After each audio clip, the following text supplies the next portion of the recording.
When you are writing your novel, your script, whatever it is, and you are creating a work of fiction, screenplay, whatever that may be, please remember to give your character not only depth, but think about those nuances that your character has, right? And I want you to remember to give your character their own voice.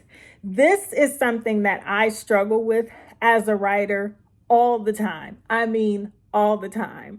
I will plot out a character, I will give them different tells and ticks and really create a richness in that character. But I guarantee you, D is going to come through in that character at times. And that in certain characters is not always good. If you are creating a character that is vastly unique, when you are creating their dialogue, make sure your character stays true to that dialogue. Make sure that they are exactly the character that you created. I oftentimes will have a character that I will work up and have all of these great ideas, right? But my own personality will shine through. Again, it's not always bad, but if you are creating a certain type of character, that is not always going to work. You want to give your character his or her own unique voice. When you are creating your character's voice, please keep in mind their upbringing, their culture. Their voice is going to be shaped by their background, right? Their education level. Keep those things in mind when you are creating the nuances for your character. I recently, true story, I am working on a script and this film is set in London. So I am not British. However, what I had to embody is that British culture. I had to research, I had to study, I had to ask questions of other Brits, if you will, and really delve into the culture. Case in point, if I say, D would say, I'm going to do the laundry right away. However, in that British vernacular, would be said, I'm going to do the laundry straight away.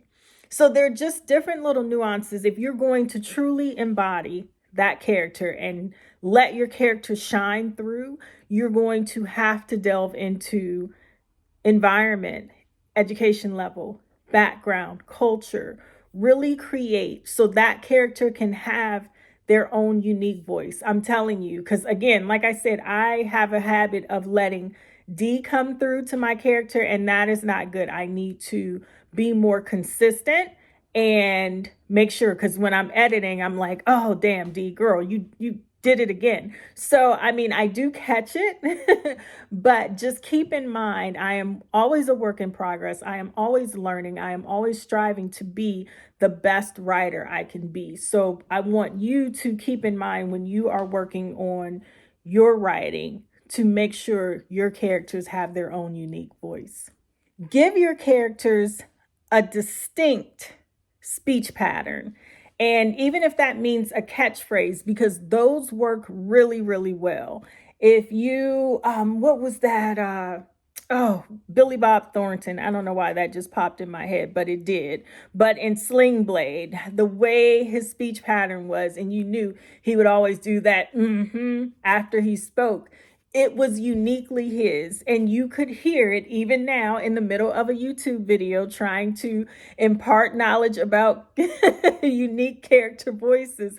That came in my head, and that was an older movie, and it has stuck with me because the character was so unique. Another one just for speech pattern and cadence, Forrest Gump, just his rhythm of the character and the way the character spoke and the phrasing, it made it unique. There was no other person like Forrest Gump. And that is what you want to create in your stories. You want to make your character unique so that when I am reading it, or I am watching that film, it so resonates because they are so different. I can know exactly what that character means, what they're saying, and how they're going to say it. Another way to give your character a unique voice is to capitalize on their worldview of things, their attitude and personality. If they are an overly optimistic person, make sure we see that in every situation, the sun to them is always shining. If they are a pessimist, make sure we see that, the sky is falling in everything they do. If they're going to start one way, you want to be consistent with that dialogue throughout. I want to know if Susan was, a down person, then she's going to be down. That's just her personality. It's her way of relating to the world. That's her worldview of things. Whatever Susan's background is, she actually, it has caused her to be more pessimistic, to see the glass half empty rather than half full. So when you are creating your characters, you want to make sure we believe that, and you want to keep that unique voice throughout your story.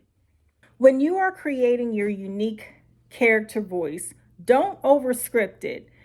Let that character be organic. Don't overscript the dialogue. Give the character room to breathe so that we as the viewer or the reader can really soak it in. You know what I'm saying? You don't want to over script it and make it so many words that we're thinking like, what are they talking about? Who talks like that? So just give your characters room to breathe. Let it become more organic as you write, and that will be consistency throughout your story. Last but not least, when you are looking to create a character that has a specifically unique voice that will resonate with others, that will make us, the viewers or readers, really remember that character or really know what they are on the inside, start studying real people. It may sound really simple, but start paying attention to how people talk. I guarantee you, life is always the best lesson. It has not let me down thus far in 20 plus years of a writing career. When I sit and observe and study people, I come up with the absolute best stories. Again, hearing them speak, it can be hilarious, it can be thought provoking. Create characters. Just sit one day, sit in a coffee shop, listen, sit in a mall, wherever, there are groups of people, and just listen to different dialects, listen to different conversations and speech patterns, and you will start to identify people. You'll start to say, oh, she says this phrase a lot, or I know she's going to say this, or one that's, a lot of people say it's like, they use the word like an awful lot, the an awful lot. So when you start to pick up on different speech patterns, it starts to help you create exactly a type of character you have in mind, and it will help you be more consistent in dialogue, because now you have an idea in your head. Now you can go from imagining this character to hearing their actual voice, to that now being translated of you writing that unique voice. And anytime you do that, it will definitely come in handy, and it will definitely help you. So I too, like I said, I am a work in progress. I struggle with being consistent in my character's unique voice, but I also learn to catch myself as well when that happens. And I am always working and striving to be the best that I can be, because I want to bring you top quality each and every time. And I know you want that for yourself as well. So I hope that this helps you. I hope that you really start to pay attention to your character's voice, really shape them how you want them to be, and really bring that out. Make it so bright that we cannot miss your character and we can resonate with them. All right. So happy writing. Enjoy your day. But whatever you do, please don't forget to let the day enjoy you on purpose. I will see you next time.